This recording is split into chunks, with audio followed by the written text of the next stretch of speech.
homosexual Disney characters ever to come on the screen, unquote. Reported in the April 15th, 1995 Calvary Contender. The Disney senior vice president who played a major role in marketing The Lion King died in January 1995 of AIDS. His obituary asked that donations be made to a homosexual group. That's found October 1995, Perilous Times. Now, why is this in here? I guess because he's... Okay. Dobson, Al Dagger, editor of Media Spotlight, said this about Disney's 1994 occult New Age children's animation film. Quote, excuse me. The Lion King packs a powerful New Age symbolism and philosophy. Its theme, the circle of life, is a variation on the cycles of nature, life, death, and rebirth, particularly as it relates to the theory of evolution. The film presents this theme from the perspective of nature, religion, more so than Disney films of the past. We are all connected in the great circle of life. The accoutrements of shamanistic ritualism is graphically portrayed in the dedication of the baby Simba to the spirits of the earth. That's found in Media Spotlight, Volume 15, Number 2, page 3. Dobson, on the other hand, encourages parents to take their children to see The Lion King. The August 15, 1994 issue of Parental Guidance, a magazine published and edited by FOTF, and since renamed Plugged In, says, and I quote, "The lion's share of this movie focuses on positive themes that can be used to teach children a variety of valuable, at times biblical lessons. These two film favorites, including Pinocchio, share one other commonality, a mild dose of magic. The Lion King does include a few crude moments, munching on bugs and worms, large belches, comical references to the warthog's flatulence problem, gas. They are minor, but parents still want to discourage children from imitating these behaviors. But parents will want to discourage them from imitating these behaviors. Despite a few slight imperfections, The Lion King is a wholesome, brilliantly animated picture relating the importance of family and responsibility," unquote. A few slight imperfections, says the author here, like the teaching of shamanistic ritual necromancy and spiritualism and occult fantasy? One wonders if Dobson has any discernment at all. The cover story in the April 1995 Focus on the Family magazine also promotes The Lion King as a good family movie. Also, the 1195 issue of Brio, published by FOTF for teen girls, had an article on the Christian girl who was singing the singing voice of the young Nala in the movie. This very favorable article appears to be saying that it's okay to see the movie because a Christian helped out on it. Oh, wow, this is too much. The 1998 animated film In the Life of Moses, The Prince of Egypt, was made with input from evangelicals, Jews, and Muslims. The anti-God filmmaker DreamWorks, taking great care not to offend these religious groups, took considerable liberties with the biblical account. It pressured an evangelical publisher working on a children's book tie-in to eliminate references to God as He and some references to God as Lord. December 1998, What in the World? To meet politically correct feminist criteria for an acceptable God. It has Yahweh saying, quote, "I am the God of your ancestors, Abraham, Isaac, and Jacob, the God of Sarah, Rebekah, Rachel, and Leah," unquote. James Dobson and Jerry Falwell were also consulted and all praised the movie. Reported in the January 15th, 1999 Calvary Contender for an excellent analysis of The Prince of Egypt. See Brett Yos report, BERIT, and then the next word KJOS report. How much of the true gospel message is promoted through Focus on the Family? The Garden Song was handed out to the people in the FOTF Distribution Center in 1993 to be sung. Some of the words of this song are: grain for grain, sun and rain, find my way in nature's chain, tune my body and my brain to the music of the land. The phrase, find my way in nature's chain, seems to be a reference to evolution. Of course, this shouldn't surprise anyone since Dobson is a theistic evolutionist. See section on Hugh Ross. Another verse in the Garden Song states, "Plant your rose straight and long, seasoned with a prayer and song. Mother Earth will make you strong if you give her loving care." The mention of Mother Earth is a clear indication of the pagan/New Age orientation of the song. There is no credit given to God who makes all things to grow, but instead it's Mother Earth who makes you strong. All right, and still quite a bit. I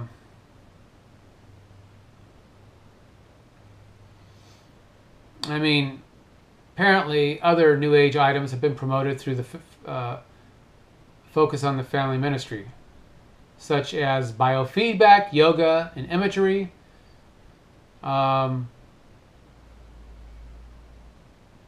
Hypnosis.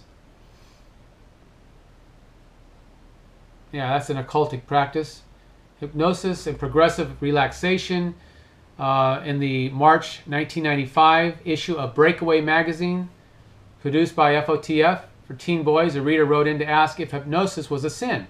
The editor answered that it depended on the situation, but was probably okay if done by a well-qualified Christian hypnosis, or rather therapist. Sounds like situation ethics, doesn't it? Depends on the situation. There's no absolutes, in other words. Everything's relative.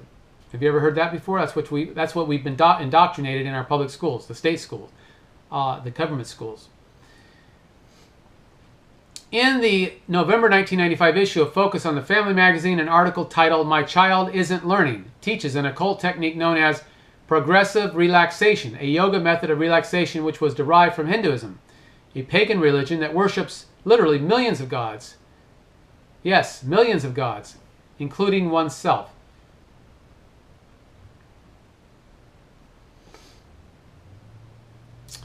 All right.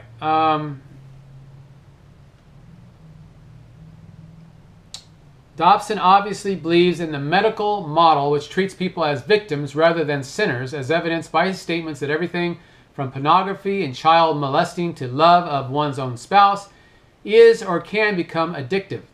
In fact, in his January 23, 1989 interview with convicted child murderer Ted Bundy, the night before Bundy's execution, Dobson would not permit Bundy to accept any personal responsibility for any of the crimes he had committed. Instead, Bundy's behavior, according to Dobson, was due to an uncontrollable addiction to pornography caused by an immoral society which permitted him to be exposed to it.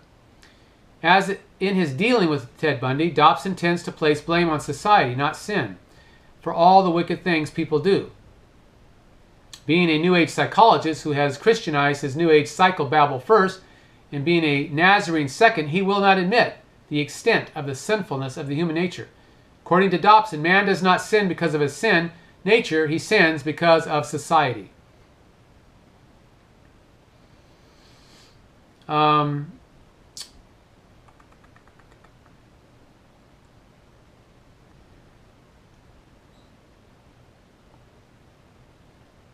mean, there's a little bit more. I don't know if I should read all this. It's quite a bit, but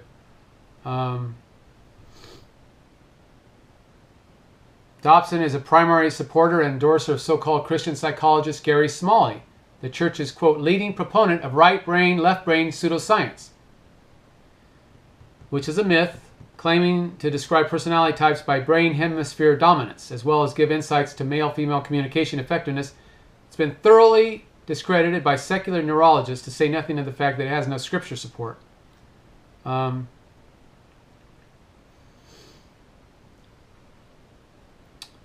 David Jeremiah, president of Christian Heritage College and Bible teacher of the Turning Point radio and television programs, appeared on James Dobson's program, Focus on the Family, to discuss Jeremiah's book, Exposing the Myths of Parenthood. Jeremiah's myth number 10 was examined. To be loved is not necessarily to feel love. The only love you can use is the love you can feel, according to Jeremiah. Dobson then disclosed his own, quote, theory of why he thought children could, by every objective standard, be loved by their parents, yet not feel loved.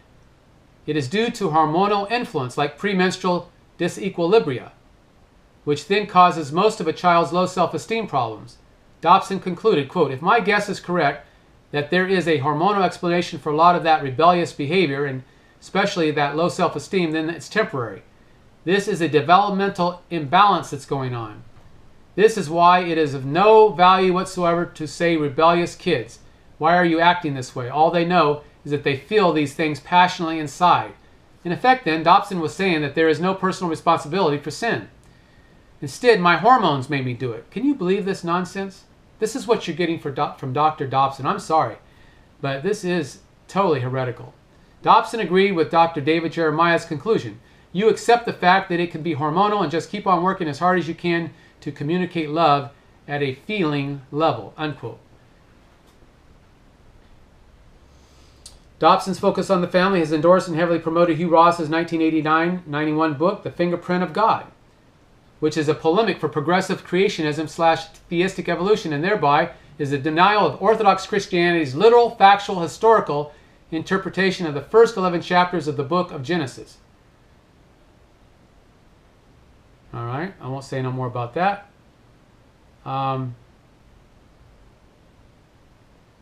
Dobson was a supporter and signatory of the Williamsburg Charter Foundation, WCF, an ecumenical amalgamation of professing Christians, humanists, atheists, New Agers, Eastern religionists, etc., whose stated goal is religious pluralism and tolerance in education, but all the while promoting a new one-world religion. Other, quote, evangelical signatures and or supporters with Dobson are Beverly LaHaye, Chuck Colson, Billy Graham. WCF no longer exists, but the curriculum has been passed on to new organizations. The First Liberty Institute, headed by New Age Dr. Charles C. Haynes. First Liberty is located at George Mason University, which was originally designated as National Teacher Training and Outreach Center for WCF. Its New Age / One World curriculum, quote, living with our deepest differences, religious liberty in a pluralistic society, unquote, is being offered to America's public schools by the National Council on Religion and Public Education, a Liberty Institute organization, and it has been accepted by the California State Board of Education. Well, I think we've probably said enough. Here's something else. Dobson and FOTF are also endorsers of rap music. A rap tape was produced by FOTF. As mentioned earlier, Breakaway is one of the magazines for teens published by FOTF for teens, boys aged 13 through and older. 1993, there was a radical rap contest where the readers of Breakaway were supposed to send in their original rap songs. 40 winners were then chosen, and their raps were placed on a cassette tape, which was called Breakaway Raps. Along with these 40 winners, the Breakaway staff did their own rap song. This tape is extremely blasphemous, especially the song by the Breakaway staff. At one point, they refer to Jesus Christ as the Big JC. At another point, they are talking about the Word, and then one of the rappers chimes in with nerd. All this is done while talking about the living Word, who is Jesus Christ.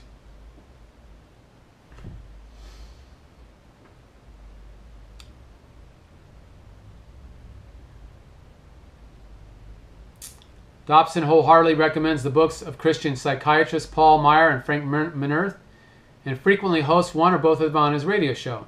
Minerth and Meyer are perhaps the purest of the Freudian psychologists in the church today, who, by cleverly masquerading their discredited Freudianisms as Christian, have gained widespread acceptability.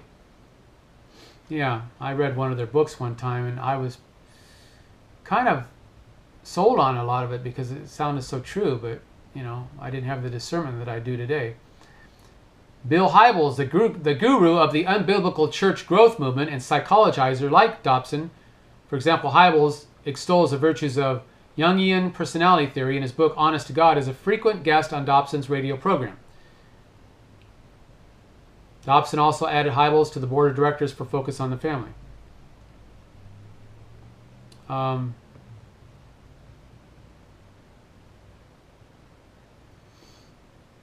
Anything else here? Anyway,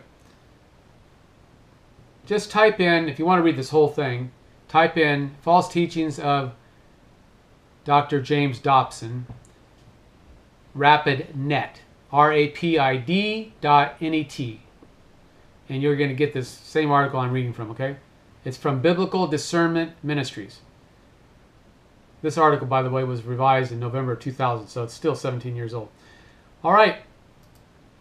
Hope you enjoyed this. Give me a thumbs up if you like this video. If you want more videos like this, let me know. I've got a wealth of material to go over. It's going to probably take a month to cover some of this material, but I'll try to intersperse it with some of my other videos of around the world news covering both political and economic matters, okay? May the Lord richly bless you. Thank you for tuning in.